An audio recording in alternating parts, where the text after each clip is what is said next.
¿Cómo está Sergio? Bien, muy bien, ¿eh? ¿qué tal? Gracias, ¿cómo les va? Sí, ahora que lo acabo de ver a Lavagna. ¿Lavagna sigue siendo el jefe de los economistas del Frente Renovador? Lavagna dirigía Sí. y dirigió durante varios años la Escuela de Gobierno. El equipo económico siempre estuvo a cargo de Marco Lavagna y sigue estando a cargo de Marco Lavagna. Pero Lavagna es parte de la construcción de lo que sentimos que debe ser lo que viene, ¿no? Que es la construcción de un gran acuerdo el 11 de diciembre de diversos sectores políticos, económicos, sociales, para darle a la Argentina certidumbre frente a tanta incertidumbre. ¿Y por qué uno debería confiar en quienes ya estuvieron y también fueron parte del problema? Porque la verdad que hoy, más allá de lo que yo creo que es una pésima gestión de Mauricio Macri, es innegable los terribles problemas que la Argentina acumuló y heredó durante muchos años. Sí, puntualmente no es el caso de Roberto, ¿no? No, pero si mirás los vos 2 hablás años de de Roberto... un acuerdo grande donde en ese acuerdo yo imagino... No, yo hablo de un acuerdo grande no solo de sectores políticos. Acá con la política no alcanza. Está claro que hay un fracaso de la política para resolver los problemas y que es la política, empresarios, mundo del trabajo, credos, definiendo una Moncloa argentina, definiendo 10 políticas de Estado. ¿Qué vamos a hacer con la educación, Antonio? ¿Sos consciente que hoy, aunque resolvamos el tema del inicio de clases, las clases que van a tener nuestros hijos no los preparan para el mundo ya de hoy? Que la programación, la robótica, la informática están fuera de la currícula y que el mundo de hoy... ¿Por qué no lo hicieron antes también? Yo podría preguntar, ¿y por qué no? Bueno, en el 2016, cuando volvimos de Davos, le planteé al presidente Macri que era el momento de llamar a un gran acuerdo. Y me contestó, gané yo, gobierno yo, como si esto fuera una cuestión de propiedad. Y la Argentina en realidad es propiedad de los 40 millones de argentinos, no de el señor al que le toca gobernar en ese momento. Yo te entiendo, pero por ejemplo, ¿por qué la educación, que yo creo que es el problema central de la Argentina? Me parece que a partir de la educación, a la larga termina solucionando todo. Pero ¿por qué cuando estuvo el Frente para la Victoria en el gobierno no se hizo? Bueno, parte de las diferencias que hicieron que nosotros los enfrentáramos tuvieron que ver, entre otras cosas, con la no reforma impositiva.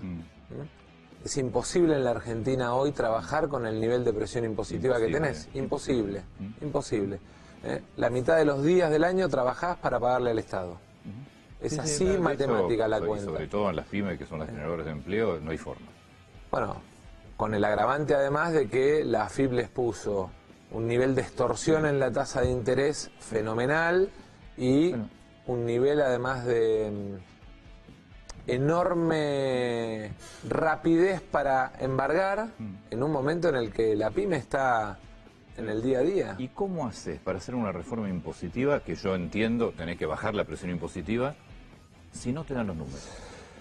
A ver, hay dos situaciones. Una situación que tiene que ver con lo que es el costo de transición y para eso hay que rediscutir el acuerdo con el Fondo Monetario Internacional, claramente. Se lo planteamos al fondo, yo me reuní en noviembre con las autoridades del fondo y les planteé claramente que este acuerdo, tal como estaba firmado, era inviable para la Argentina porque Argentina necesitaba bajar presión impositiva y porque además Argentina necesita una serie de inversiones para la construcción de la competitividad logística que, digamos, necesitan que el acuerdo con el fondo sea un acuerdo de mucho más largo plazo. ¿Qué harías? Y el segundo tema, Antonio, tiene que ver también con a quién le cobras impuestos.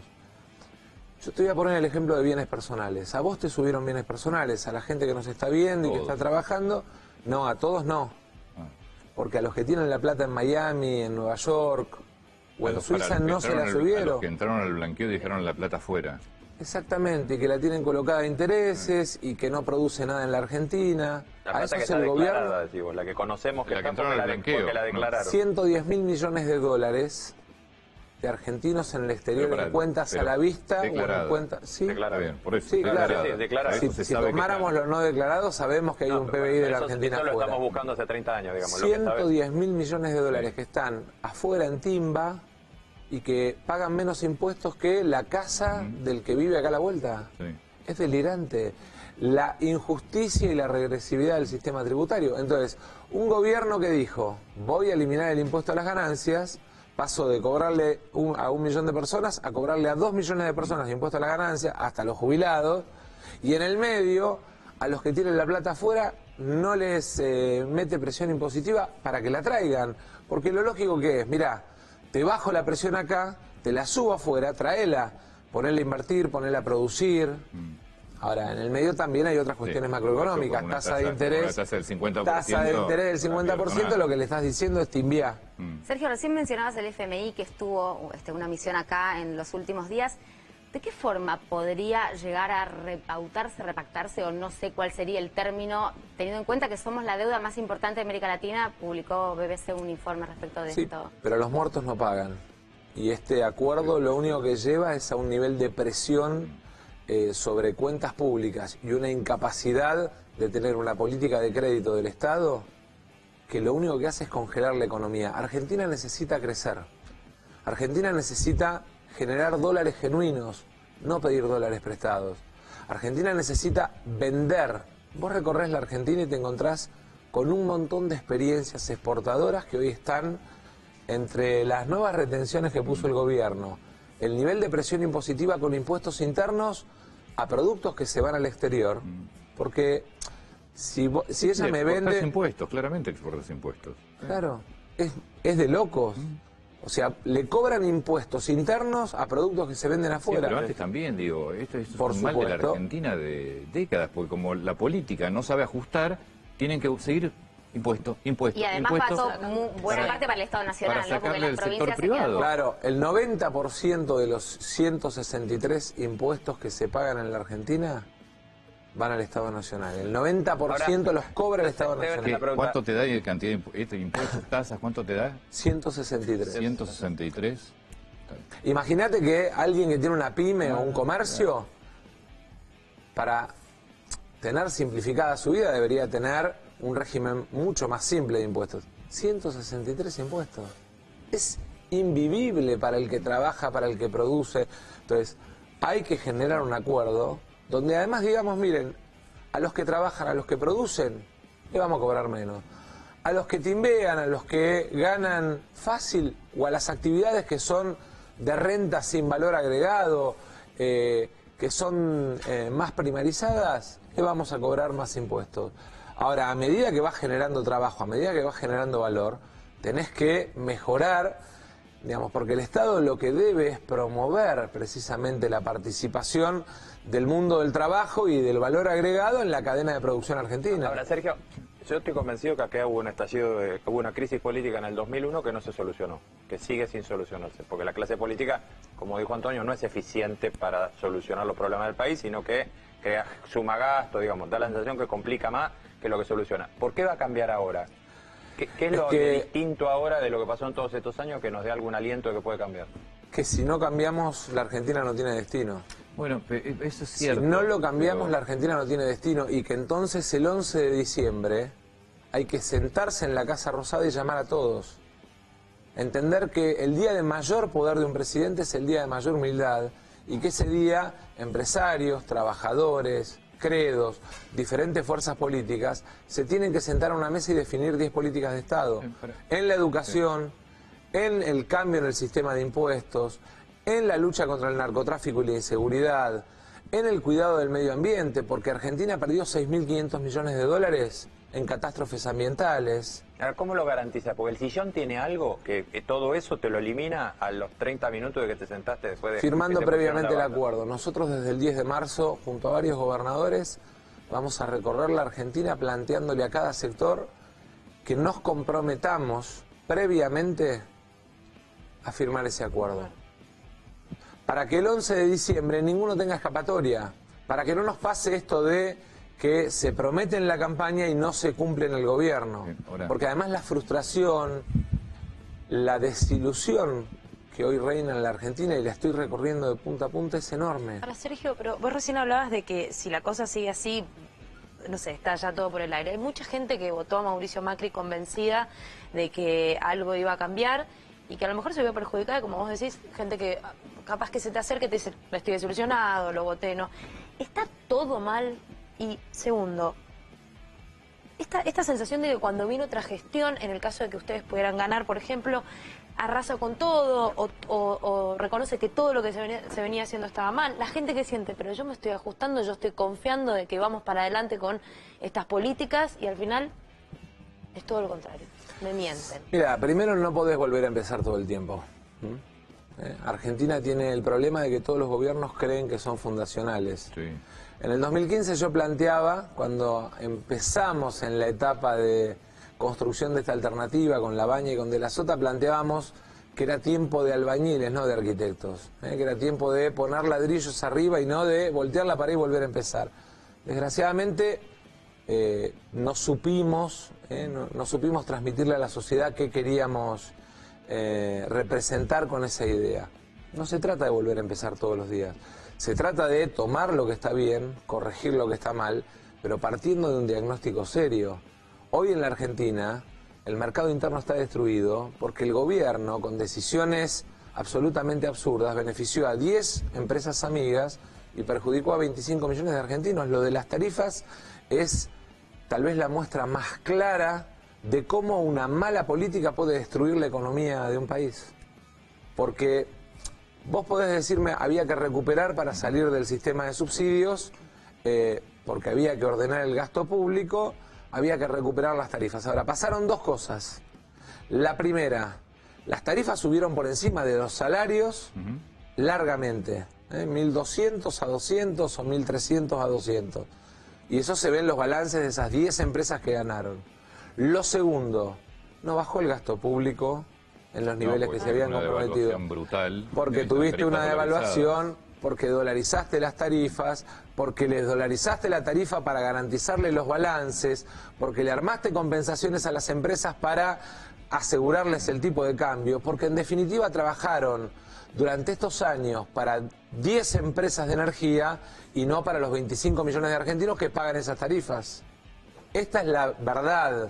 Nos gusta o no nos gusta, pero la verdad, lo que hoy le duele a los argentinos en el bolsillo es que el gobierno, para beneficiar a 10 empresas que tienen balances en dólares, destruyó la economía de 25 millones de argentinos. Yo soy un poco pesimista con todo esto porque vengo escuchando años, es un poco lo que decía Julieta, lo que te decía Rubén también, venimos escuchando cada elección algo parecido. Y yo tiendo a pensar que el que está en el gobierno lo que menos quiere es que le vaya mal, porque como todos tienden a perpetuarse, quieren que les vaya bien. Por eso además en algún momento tenemos que... ¿Por qué hacen las cosas tan mal? A ver, en este gran acuerdo tenemos que volver al mandato de 6 años y a tu casa. Y además sin posibilidad de poder dejar a alguien de vínculo sanguíneo familiar. Porque eso va a hacer que el tipo que se siente en la casa de gobierno vaya a buscar la gloria. No perpetuarse, no quedarse en el gobierno para siempre. Pero a mí me cuesta creer que no quedarse gobierno... y buscar la reelección. Y además en paralelo... No funcionó ninguno. Lo que pasa por eso... reelección funcionó. Pero más allá de la reelección, no funcionó nada. Es decir, a mí me cuesta creer que, de vuelta, que el que está en el gobierno hace las cosas para que le vaya mal. Entiendo que no, entiendo que debe querer hacer las cosas que le vaya bien por la gloria, para perpetuarse. Nada funciona en la Argentina. O sea, hay un problema mucho más de fondo. La dirigencia política, empresaria, algo no está funcionando. Pero la idea de 4 años ir a buscar la reelección hace que haya problemas que no se aborden. Ustedes recién hablaban del tema de los piquetes, los planes, y Miguel Pichetto, digamos, cuando pasaban el resumen, planteaba un tema que es central. Hace 4 años que planteamos en el Congreso la necesidad de transformar los planes sociales en planes de empleo y capacitación laboral. En romper la barrera de vuelta al mercado de trabajo de los planes sociales. ¿El gobierno qué hizo? Como decía en su análisis recién él, administró el problema, digamos, trató de llevar a los grupos piqueteros, en lugar de decir, miren, ¿saben qué? Desde el primer día vamos a transformar los planes sociales en planes de empleo, vamos a devolver al mundo del trabajo a esta gente, vamos a facilitarle a la pyme que tome a esta gente la posibilidad de reducir impuestos, de tener un piso del salario de convenio con el plan social. No, es más fácil pretender administrar para mostrar poder. ¿Me contás cómo sería un acuerdo? Porque se habló, siempre además hablan de acuerdos. ¿Cómo haces un acuerdo? ¿Qué le dices a los empresarios? ¿Qué haces con los sindicalistas? ¿Qué haces vos como gobierno? ¿Cuál es tu parte como gobierno? ¿Qué es un acuerdo? El primero que tiene que perder, o los primeros que tienen que perder en ese acuerdo, claramente son los políticos, la clase dirigente. Pero No, ¿cuál sería el primer acuerdo? piso, el acuerdo lo que tiene que establecer es, por un lado, la necesidad de ordenar, equilibrar el nivel de gasto y el nivel de inversión pública. Por otro lado, ¿a quién le vamos a cobrar impuestos? ¿Quiénes son, digamos, los perdedores y los ganadores de ese acuerdo? Y plantearlo claramente, asumiendo el costo. Pero además, ¿cuál es el camino que vamos a recorrer los próximos 20 años en algunos temas? ¿Cómo negociás con Moyano, con Barrio Nuevo, Pero es que el con problema, los empresarios? El problema es que no es negociación individual, es decirle a los argentinos, miren, este es el camino que vamos a recorrer. Este camino lo vamos a recorrer con o contra estos señores. Fíjate México hoy. Fíjate cómo le está yendo a López Obrador. Y estoy poniendo un ejemplo, tal vez de los que tenemos más a mano, de Latinoamérica. Fíjate lo que pasó en la economía de Estados Unidos el año pasado. ¿Cuánto creció la economía de Estados Unidos? Sí, está bien. Pero ¿Por qué creció la economía de Estados Unidos? Porque bajaron impuestos. Sí. ¿Por qué creció la economía de Estados Unidos? Porque hubo una mirada del Estado de proteger a la actividad propia, a la actividad industrial propia, y sentarse con el resto de los países y decirles, señores, miren, hasta acá.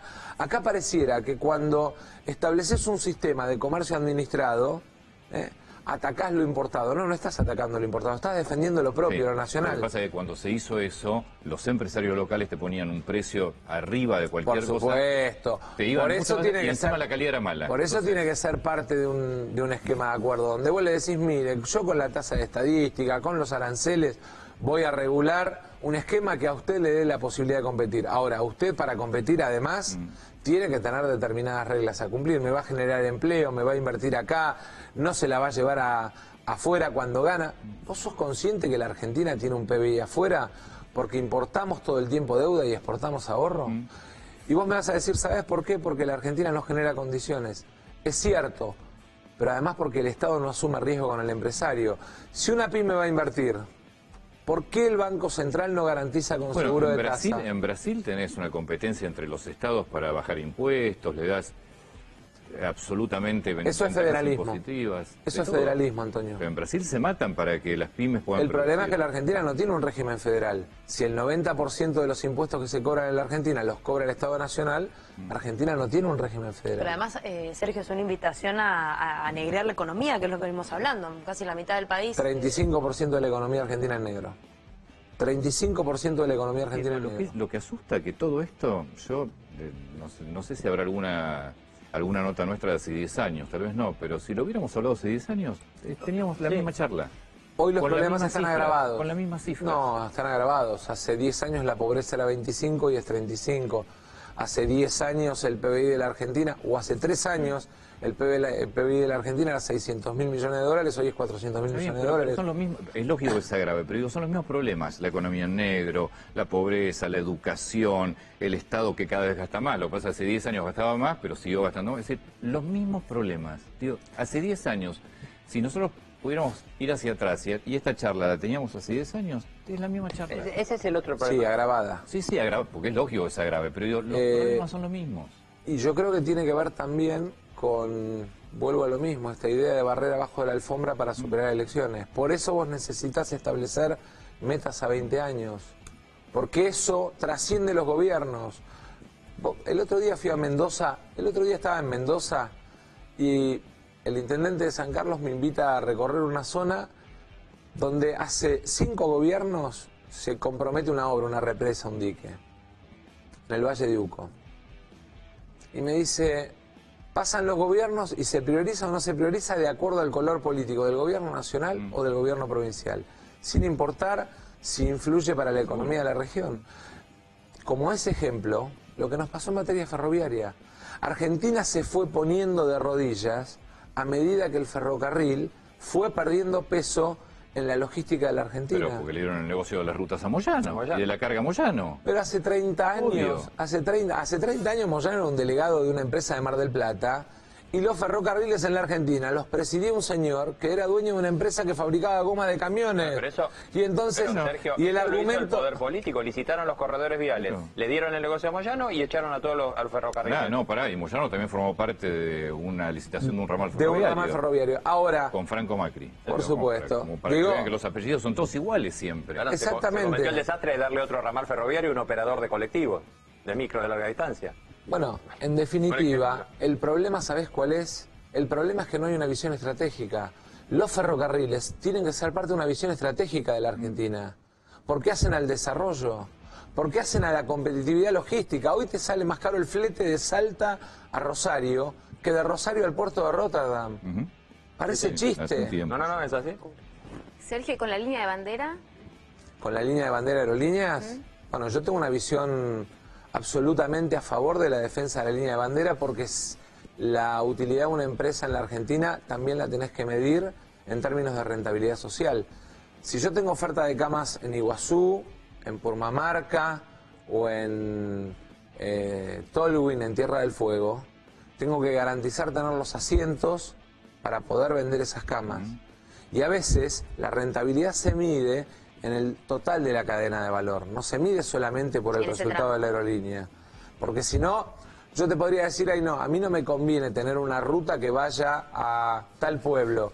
Y yo te diría, pero de tal pueblo, digamos, está la producción más grande de arándanos de la Argentina. ¿Por qué no hacemos la ruta para que ese pueblo genere riqueza? Entonces, no se mira como un número en una tabla de Excel. Y ese es parte del problema de este gobierno, que mira los números con frialdad, sin entender que detrás lo que tiene que haber es un resultado para la gente. No hay sensibilidad. Déjame hacerte la última pregunta y sacarte un poco de... Mira, mientras veo, mira lo que sé. Algo de la 9 de julio. Ahí está. Mira, ahí está la 9 de julio ahora, mira, ahí está. Mientras vemos lo que es la 9 de julio, intransitable ya la ciudad de Buenos Aires a esta hora, completamente, ya está cortada. Déjame ir directamente a lo que va a ser la pelea electoral. ¿Dónde te ves? Digo, ¿te ves realmente en un frente donde esté incluido el kirchnerismo? Pichetto fue claro y dijo que no. Urtubey me parece que también dijo que no. Sí, yo también dije que no. Cada uno lo dice. O sea que claramente el cada uno lo kirchnerismo no va a dice, estar... cada uno lo dice a su manera. Yo la diferencia es que por ahí no tengo la necesidad de reafirmarlo tantas veces porque no estuve hasta el 10 de diciembre del 2015 defendiendo el gobierno de Cristina. Yo lo enfrenté cuando todos planteaban Cristina eterna. Y me parece que el desafío más importante que nosotros sí tenemos es construir una nueva mayoría desde la oposición. Porque a mí me parece que en la discusión de cómo se compone la oposición se pierde mucho tiempo porque al gobierno le viene bien. Y acá la oposición lo que tiene es que construir una nueva mayoría para terminar con un gobierno que fracasó. Sí, está bien, pero el que no quiere votar a Macri de vuelta, el que no quiere votar a Cristina de vuelta, tampoco quiere que en una tercera opción esté ninguna de las dos partes. Sí, a ver, Cobos hoy es parte del gobierno de Macri, fue parte del gobierno de Cristina, al igual que Pratgaya, al igual que Ocaña. Me parece que no se trata de dónde estuvo cada persona. Me parece que esto es mucho más simple. Esto es, hay un gobierno que fracasó. Y hay una responsabilidad de parte de quienes pretendemos liderar la oposición de construir una nueva mayoría y un nuevo gobierno. Esa nueva mayoría y ese nuevo gobierno, antes de definir a las personas, tiene que tener premisas claras. ¿Qué vamos a hacer con el país? ¿Para qué? ¿Para qué queremos ser gobierno? Y sobre todas las cosas, ¿cuáles son las cosas que nosotros no admitimos como errores a repetir en la Argentina? Y además como límites morales. En la Argentina claramente la corrupción ha dejado una marca. Entonces, una nueva oposición o una nueva alternativa tiene que tener definido o predefinido claramente que la ley de extinción de dominio, que la ley del arrepentido, que la posibilidad de que te investiguen hasta el día que te mueras, con lo que se conoce como imprescriptibilidad de los delitos de corrupción, sean marcas que queden para adelante en la Argentina para siempre. Me parece que eso, digamos, de alguna manera define cuál es el marco político. Después, ¿qué vamos a hacer con la economía? Porque acá se discute mucho de nombres, Pero lo que hay que resolver es que en la Argentina cierran pymes todos los días, que la gente se está quedando sin trabajo, que la situación del bolsillo no da para más, que las cuentas en definitiva cierran para 10 empresarios amigos del presidente y no le cierran a 25 millones de argentinos, y que hay que construir un modelo económico nuevo. Todo lo demás, ¿sabés qué? Es discusión de vanidades con las que se llenan un montón de espacio en las .com, pero que no le resuelven la vida a la gente. Y la gente lo que quiere saber es qué vamos a hacer con la educación de sus hijos, qué vamos a hacer con la salud, qué vamos a hacer con su trabajo, cómo vamos a resolver el problema de la inseguridad, cuál va a ser la política de enfrentamiento al narcotráfico. Esas son las cuestiones centrales. Todo lo demás es cuento. Es cuento. Sirve para que con noticias falsas, desde los trolls, el gobierno instale climas de un lado o del otro, confunda. Pero en el fondo, acá lo que hay que definir es, frente al fracaso del gobierno de Macri, cómo construimos un nuevo gobierno y una nueva mayoría. Sergio, muchas gracias. No, por favor.